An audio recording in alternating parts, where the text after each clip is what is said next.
en esta mañana yo quiero reflexionar con ustedes y quiero estar hablándoles al corazón. ¿Vio? Porque cuando le dicen las cosas, yo estaba hablando con un colaborador, le digo, Moisés fue encargado por Dios para decirle al pueblo qué hacer y cómo hacerlo. Digo, cuando nosotros decimos qué hacer, no hay problema, porque todos lo hacen como quieren. Pero cuando le decimos cómo hacerlo es cuando se enojan. Entonces, esto es lo que nosotros tenemos que enseñarle a los creyentes, a los que ustedes discipulan, cómo hacerlo. Es decir, cómo va a enseñar a los que recién vienen a estar en comunión con el Padre si usted no lo hace cuando llega. Entonces, no un ritual, no una cara larga, no poner cara de santo, no. Es venir a orar, a entregarse al Señor y que cuando venga la alabanza salga fuego de adentro nuestro. Y cuando venga la predicación, ese corazón esté preparado para recibir todo lo que Dios tiene para darnos. Ayer estuve ministrando sobre el espíritu del ministerio. El espíritu específicamente de nuestro ministerio, de nuestra visión. Y es importante que todos tengamos el mismo espíritu, porque cuando vamos a trabajar tenemos que estar unidos, ya nosotros lo vimos a eso en el equipo. Y yo quiero que abramos la palabra de Dios en el libro de Josué, si usted tiene la Biblia digital o con papel. En la de papel muchas veces mejor porque no lo interrumpen ninguna llamadita. Y si lo llama, lo pueden llamar dos, o Dios o el diablo. Entonces usted sabe a quién ponerle el silencio y a quién dejarle que Dios le hable. Pero en Josué, en el capítulo 1, en el versículo 1, dice, aconteció después de la muerte de Moisés, siervo de Jehová, que Jehová habló con Josué, hijo de Nun, servidor de Moisés. Qué tremendo versículo. Es decir, que Dios vino a hablar ¿con quién? Con un servidor del pastor. Con un servidor del pastor. ¿Cuántos servidores del pastor Dios puede encontrar para hablar? Qué importante, ¿no? Que el Señor consideró el servicio de Josué como servicio a Él mismo, a Dios. Pero Josué aprendió todo como un buen discípulo sirviendo.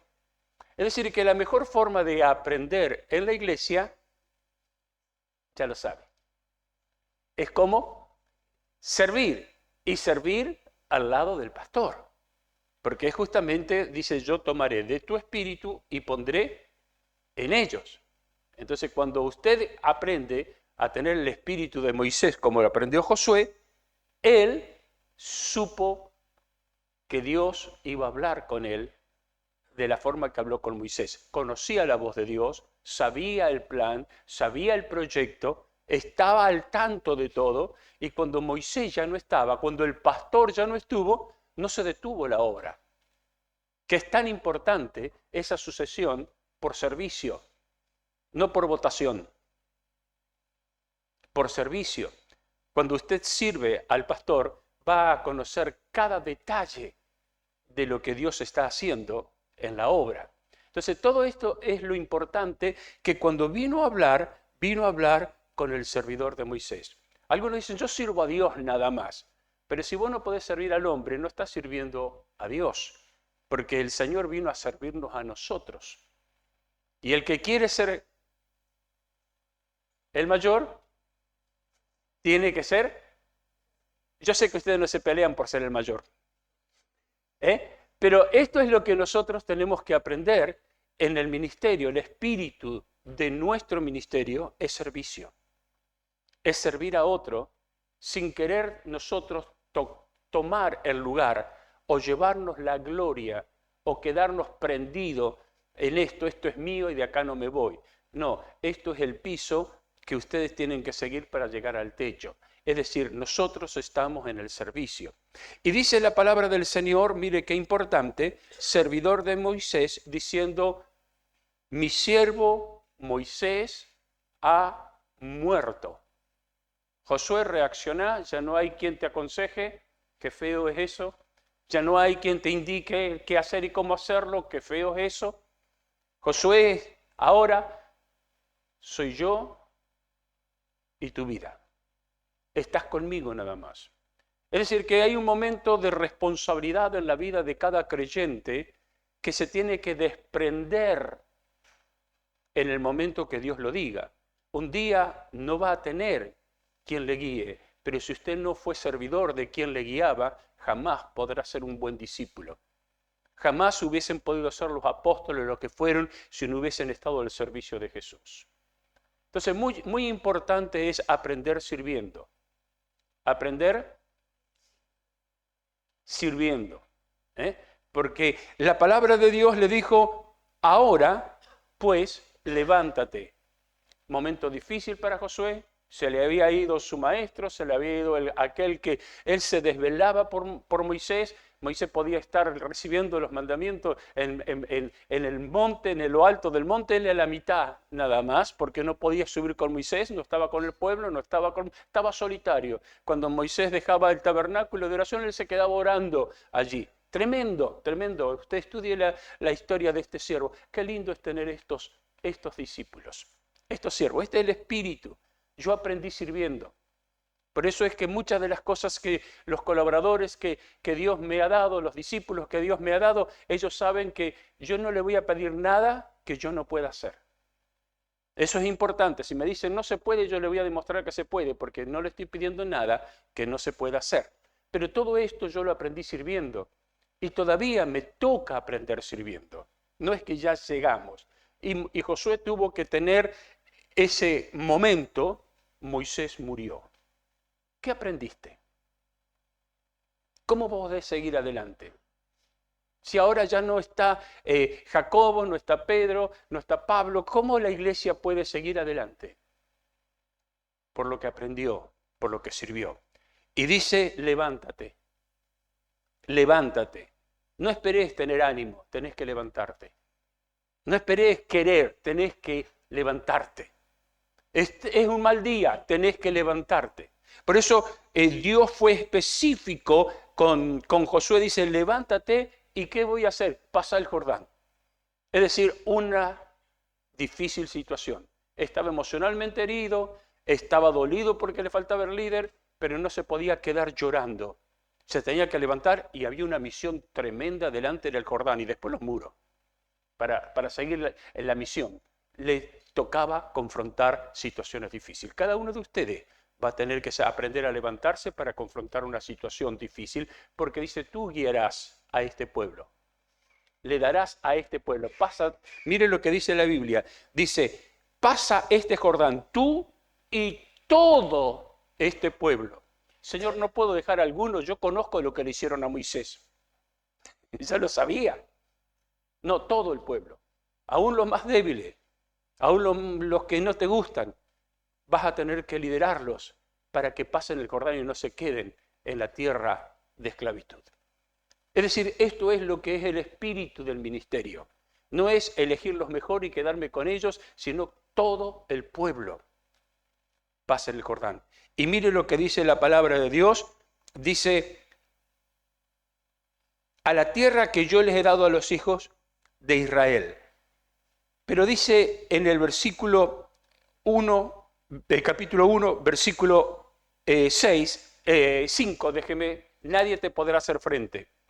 No quiere decir que no iba a tener dificultades, no quiere decir que no iba a confrontar dificultades, pero dice, en todos los días de tu vida, como estuve con Moisés, estaré contigo. ¿Te acordás todo lo que pasó a Moisés?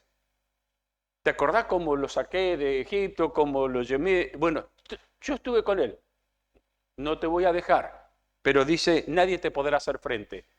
¿Le hicieron frente a Moisés? Claro que le hicieron frente. Pregúntenle al faraón las plagas que tuvo que soportar, ¿no? Le hicieron frente, pero no pudieron vencerlo. Vas a tener un montón de dificultades. Vas a tener un montón de apremios que van a decir, no vas a poder, es el grande, este Jordán, estos muros, Moisés podía, yo no puedo, el pastor puede, yo no puedo. Sí podés, porque el Señor dice, yo estaré contigo. Y dice la palabra del Señor, ahora le manda, esfuérzate y sé valiente. ¿Qué es esforzarse? ¿Qué es esforzarse? Es hacer algo más de lo que estoy haciendo. ¿Cuántos saben que usted puede hacer algo más de lo que está haciendo? ¿Cuántos pueden hacer algo más de lo que están haciendo? Dios lo sabe y usted también. Ahora, el Señor nos está mandando que nos esforcemos. No hasta donde, ay, hoy no puedo, estoy débil. Sacaron fuerza de debilidad. ¿Se da cuenta lo que estamos hablando? ¿Por qué venimos a la presencia de Dios? No para hacer lo que el cuerpo puede, sino para hacer lo que el Espíritu manda. ¿Usted cree que el Señor podía con ese cuerpo llevar esa cruz después de haber derramado casi 2/3 de sangre en todo el recorrido, llegar hasta la cruz? No podía, sin embargo lo hizo porque el Espíritu lo sostuvo para que yo y usted hoy tuviéramos victoria. El esfuerzo que Dios te está demandando, te has esforzado tanto en el trabajo, en las cosas, para lograr cosas materiales, has demostrado que te podés esforzar aún cuando estabas casi muerto, tenías que ir al trabajo para que no te echen. Te esforzaste. Ese mismo esfuerzo lo demostró en la parte espiritual. Ese mismo esfuerzo lo ha tenido Dios de tu parte. O simplemente Dios sabe, hoy no puedo, hoy hace frío, hoy Dios sabe todas esas cosas y tú lo sabes también. Y dice, esfuérzate y sé valiente. ¿Qué es ser valiente? Es confrontar situaciones que nos sobrepasan. Es confrontar el gigante que aterroriza a un pueblo. Los valientes en la fe conquistaron reinos. Los valientes en la fe hoy están en el auditorio. Este auditorio se hizo por valientes, que desafiaron 1001 inconvenientes. Y cuando todo parecía que no iba a salir, ¿sabe una cosa? Salió. Por eso es valiente. Pero dice la palabra del Señor, porque tú repartirás a tu pueblo. Mire para qué se tenía que esforzar y ser valiente, no para tener cosas, sino para repartir. Eso es lo difícil, ¿no? Esfuérzate y sé valiente para repartir. Decirle al que está al lado, esforzate y sé valiente para repartir. ¿Cuántos se van a esforzar para repartir? Porque esforzarme para tener, bárbaro. Ser valiente para tener, bárbaro. Pero dice, tú repartirás a este pueblo por heredad de la tierra. Ni para vos va a ser esto, Josué. Va a ser para este pueblo. Qué tremendo espíritu, ¿no? Lo que el Señor hizo. Él no vino para Él, vino para nosotros. Lo dio todo. Y después lo recalca, dice, ahora sí, te voy a decir, solamente esfuérzate y le agrega algo. Y sé que, muy valiente. ¿Para qué? Para no apartarte de la palabra de Dios. Porque hoy la filosofía del mundo va en contramarcha de lo que Dios nos pide.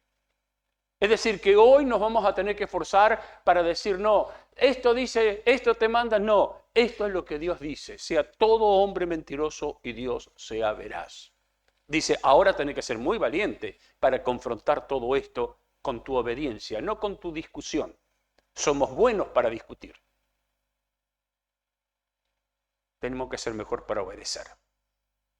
Nuestra confrontación no es de boca, es de hechos. Es decir, que cuando todos están hablando de cosas que Dios dice que son malas y ellos llaman bueno, nosotros no vamos a discutir eso, porque no está en discusión, donde Dios puso un punto, yo no pongo un signo de interrogación, pero lo voy a demostrar con lo que hago, con mis hechos. Mi discusión va a ser mi forma de vida. Sé muy valiente, porque todos te van a estar mirando. Y te van a estar gastando y van a estar en contra. A nadie le hubiese gustado tener un pastor como Pablo, Pedro, perseguido, maltratado, acusado, puesto en cárceles, desprestigiado. ¿Quién le hubiese gustado tener un pastor tan famoso? A nadie. Hoy en día, si te persiguen o cosas, no, yo me voy a otra iglesia, acá es peligroso. Hola, esfuérzate y sé muy valiente porque vienen estos tiempos. No van a perseguir al malo, van a perseguir al bueno. No crucificaron al diablo, crucificaron a Jesús. ¿Me está escuchando? Ahora, dice el versículo 8, nunca se apartará de tu boca este libro de la ley, sino que de día y de noche meditarás en él para que guardes y hagas. Son dos cosas que van complementando nuestra meditación, para guardar y hacer. Si nosotros leemos la palabra de Dios por leerla, hoy me leí cuántos versículos. ¿Y qué hiciste? Que se te note. Que se te note. Para guardarla, ¿y qué? Y hacerla conforme a todo lo que está escrito. No como vos querés, sino como está escrito. ¡Qué tremendo! Y miren lo que dice. Porque entonces harás prosperar. Es decir, que no necesitas a un profeta para que te haga prosperar o que tengas que poner dinero o cosas para prosperar. No, necesitas obediencia para prosperar, así como prospera tu alma. La obediencia es el camino de la prosperidad. Diga conmigo, la obediencia es el camino de la prosperidad. Dice, y todo te saldrá, ¿qué? Bien. No dice cuánto tiempo te va a tomar esto, pero te va a salir bien. Le salió bien a Josué, pero le tomó muchos inconvenientes y tuvo que practicar ser valiente y esforzado en todo lo que hacía y al final, victoria. Nuestra victoria está al final y no en el día a día. En el día a día vamos a tener muchas confrontaciones. No hubiese dicho usted que Jesús era un Cristo victorioso mirándolo en la cruz, entregando su vida en la cruz del Calvario, solo que lo habían dejado, no hubiese pensado usted que Él era el que tenía victoria. Sin embargo, al final, victoria. Algunos se rinden antes de llegar a la cruz, pero en la cruz está la victoria. En la cruz está la victoria. Y dice el versículo 9, ahora ya no hay opción, es un mandamiento. Ahora es un mandamiento. Mira que te mando que te esfuerces. Dios está pidiendo más de lo que estás haciendo ahora. Dios está mandándote que te esfuerces. ¿Y en qué me voy a esforzar? En no apartarte de la palabra, pero también en la iglesia, en lo que la iglesia está haciendo, en la cooperación. Hoy tenemos un desafío. Tenemos las llaves, pero esas llaves son caras. ¿Cuántos saben que esas llaves son caras? Ahora, usted ha hecho una contribución, pero se ha esforzado. ¿Ha tenido sus tesoros en la casa de Dios? ¿O ha dado lo que ha podido? ¿O ha contribuido con las fuerzas que tengo, pero no se ha esforzado? ¿Cuánto usted realmente se ha esforzado para que la obra siga adelante? Yo no quiero ponerme de ejemplo, pero cuando usted vaya a hacer la cuenta final de su vida, ¿a quién le dio lo mejor? ¿Dónde está su mejor regalo? ¿Dónde está su mejor inversión? Yo puedo decir con claridad, mi mejor inversión está en la casa de Dios. Sin lugar a dudas. No está en la herencia que puedo dejarle a mi hijo, no está en el banco, no está en un yate en el Caribe, no está en un castillo. No, está en la casa de Dios. Me esforcé y todavía estoy tan dolido porque no puedo hacer más. ¿Cuántos de ustedes van a tomar este esfuerzo para que no sea el esfuerzo del pastor de tener que quedarse con toda la llave y la deuda? Mira que te mando, que te esfuerces y seas valiente. No pienses que si le das a Dios te va a faltar, porque así la viuda nunca hubiese existido, Elías se hubiese muerto, la multitud no hubiese sido alimentada y tantas otras cosas que le puedo mostrar en la Biblia. Pero hubo gente que se esforzó y fue valiente y puso en las manos del Señor lo que parecía que no iba a alcanzar. Sin embargo, no murieron de hambre. No he visto justo desamparado, ni hijo de justo. Cuando usted piensa en prosperar, ¿en qué piensa? ¿En el próximo vehículo, en la próxima casa o en el crecimiento de la obra de Dios? No temas ni desmayes, porque Jehová, tu Dios, estará contigo por donde quiera que vayas. Dígale al que está al lado, pensalo y hacelo. ¿Cuántos se van a esforzar y ser valientes? Ya ni se esforzaron. Ya empezamos mal. ¿Cuántos se van a esforzar y ser valientes? Bueno, eso es lo que... Eso es el principio. Ya si no se esfuerza ahora, ¿cómo quiere esforzarse después? Así que vamos a esforzarnos y ser valientes para ser conforme a todo lo que está escrito en la palabra de Dios.